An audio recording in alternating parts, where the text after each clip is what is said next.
Selamat siang, kembali berjumpa sahabat YouTube semuanya dimanapun Anda berada.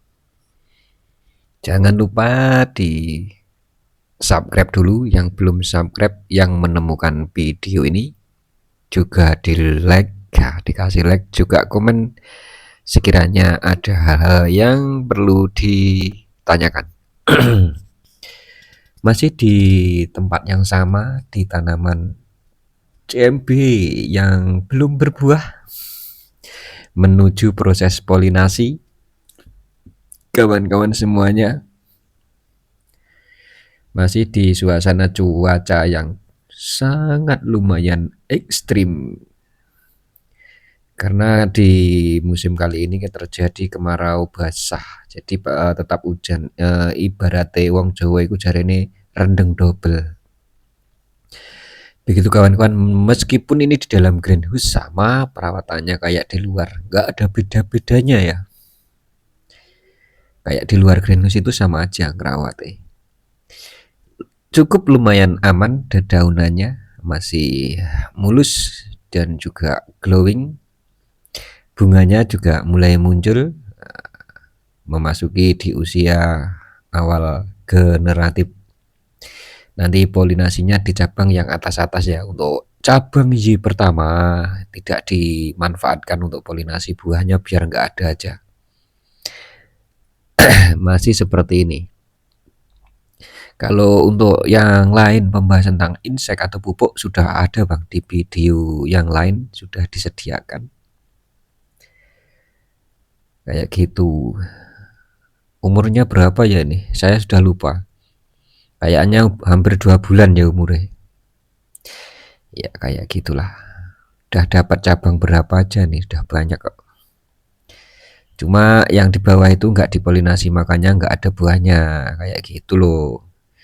Nanti ambilnya buah-buah atas, karena nanti manennya dalam bentuk biji, tidak dijual dalam bentuk gelondongan atau bentuk cabai utuh gitu loh.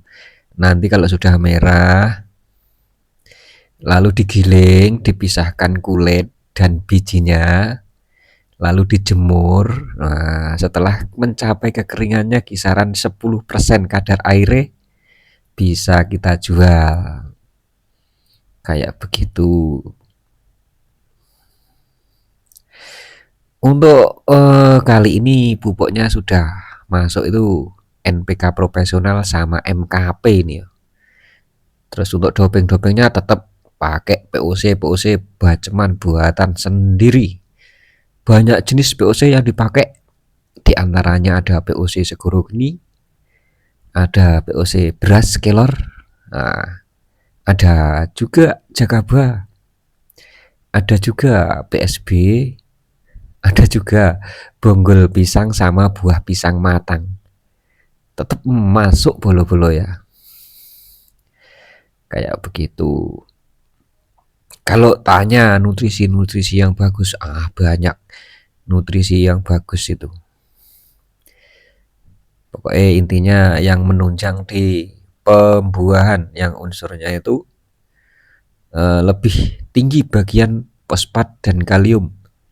Nitrogen cuma diambil 12% saja. Itu udah cukup untuk memenuhi kebutuhan nitrogen di usia generatif. 10% ke bawah ya. 10% ya, 9% ya itu NPK profesional. Kalau fosfat kaliumnya minimal 25. Bagusnya ukuran sedang sekisaran di 40-an%. Biar buahnya nyantol, nanti bisa dipolinasi. Nah, ini baru diterapkan pemupukan yang untuk generatif. Jadi ya bunganya mulai ada beda, kayak yang kemarin itu kan pupuknya diberlakukan porsi takaran vegetatif yang cenderung ditinggikan bagian nitrogen sama fosfat kayak gitu. Sekarang peralihan kita rubah, gantian nitrogennya dikecilkan jadi 9%, fosfat kaliumnya kita angkat sampai di 40-45 kayak gitu kan kawan. Kita lihat nanti perkembangan ke depannya. Nggak banyak ya, cuma beberapa ratus batang aja. Karena mempolinasi, kalau nanam banyak itu nggak cukup nanti polinasinya tiap hari. Padahal satu batang itu bunga yang mekar per hari, kalau pas ngebios minimal ada 30 bunga loh. Kalau sudah ngebios kayak gitu. Kalau banyak kan juga nggak mampu no. Jadi nanamnya dikit semampunya tenaga sendiri. Karena nggak pakai pekerja. Semuanya kita lakukan sendiri. Baik itu pemupukan, penyepraian, polinasi kayak gitu ya. Ya biar hemat aja lah. Kan gitu aja buat rutinitas sehari-hari kan enak loh daripada nggak ngapa-ngapain kayak gitu. Yang mode tinggi itu jantan, kalau yang ini betina. Karena ini varietasnya itu ada jantan, ada betina gitu kan kawan. Jadi banyak teman-teman yang tanya, loh itu nggak ada buah ya bang? Nggak ada, emang nggak ada, sengaja nggak dibikin buah di bawah. Kita ambilnya di atas biar nanti manennya langsung banyak dan juga bijinya banyak kalau di atas itu. Kalau yang di bawah itu cuma gede bentuknya atau gede kulitnya aja, sementara bijinya cuma sedikit buah yang di bawah itu. Kebernasannya juga kurang kayak gitu loh. Kebernasannya itu untuk bibit itu yang bagus itu di cabang-cabang atas untuk bijinya. Nanti bijinya banyak, bisa bernas kayak gitu loh. Kalau di bawah itu nggak bagus malahan. Jadi kalau buat bibit itu ambilnya ya minimal itu yang bagus di cabang Y ke-7 ya. Dari Y pertama itu dihitung sampai ke-7 itu bagus. Beda sama pemikiran petani-petani awam. Itu orang-orang biasanya berpikir yang bagus yang di bawah. Ya kayak gitu aja. Tapi yang sebenarnya kayak gini, malah yang di atas itu loh kalau buat bibit. Sistem pembuahannya dikawinkan atau disilangkan.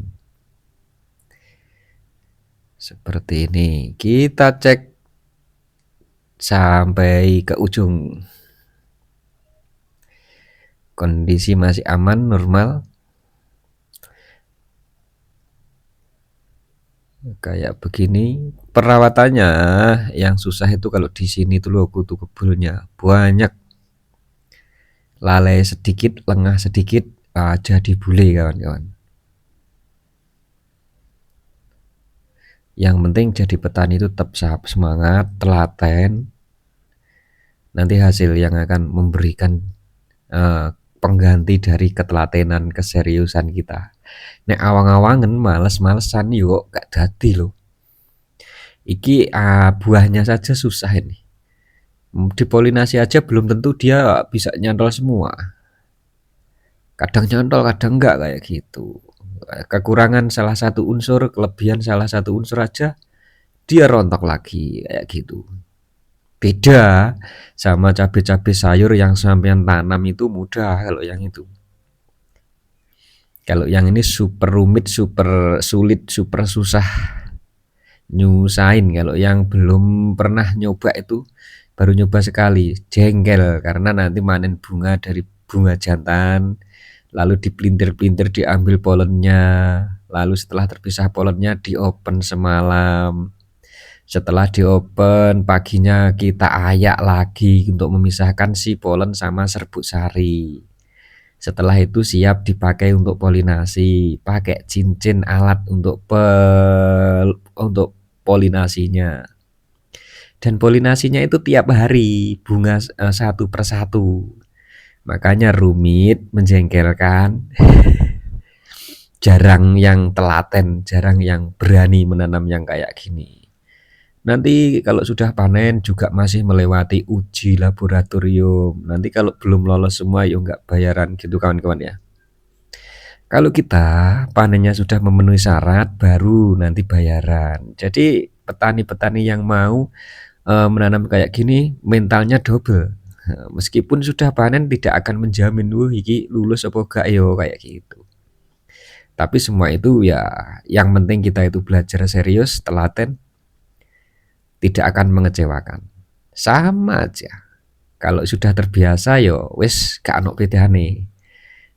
Kalau yang awam awal-awal ngelihatnya itu kayak gitu aja ditanam nyusahin kayak gitu ya. Ya nggak gitulah. Tapi beda gitu loh. Ibaratkan nanam 500 batang itu kalau soal hasil berani disaingkan dengan yang nanam 1 hektar. Iya boleh berani. Kenapa kok bisa begitu? Ya bagian harganya itu harganya pasti bang, nggak bisa naik turun dan itu mahal yang jelas. Tapi ya itu tingkat kesulitannya luar biasa kawan-kawan. Oke terima kasih, selamat siang.